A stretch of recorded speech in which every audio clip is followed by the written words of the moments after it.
கள்ளழகரை என்ன செஞ்சு வரவேற்றுக்கிட்டு இருக்கீங்க? கள்ளழகரை நாங்க எதிர்சேவை கொடுக்குறோம். 3 மாவடி வந்துட்டாரா அவரை ஃபேமிலியா எல்லா மக்களையும் சேர்த்து எதிர்சேவை வரவேற்கிறோம். ஐயாவை அழகா இருக்காரு பாக்க. இங்க இருந்து போறவருனா 10 நாளைக்கு மதுரை கலன்னு இருக்கு. மதுரைய வட்டையா கிளப்போம். எல்லா ஃபேமிலியா வந்திருக்கோம். எல்லா ஃபேமிலியா சந்தோஷமா வந்திருக்கோம். அழகரை பாக்க நல்லபடியா தரிசிச்சிட்டோம். இதுல இருந்து அழகு பின்னாடியே போறோம். நன்றி, வணக்கம்.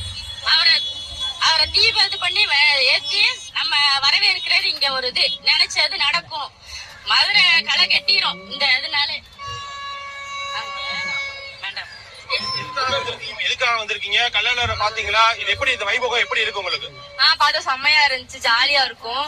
எப்பயுமே பாப்போம். நாங்க குட்டி வீட்டுல சின்ன பிள்ளைங்க ஜாலியா இருக்கும், இன்ட்ரெஸ்டா இருக்கும், ஹாப்பியா இருக்கும். நிச்சயமாக. அதாவது தற்போது நம்ம இருக்கக்கூடிய பகுதி என்பது இந்த 3 மாவடி பகுதி. இந்த 3 மாவடி பகுதியில் லட்சோப லட்ச பக்தர்கள் தற்போது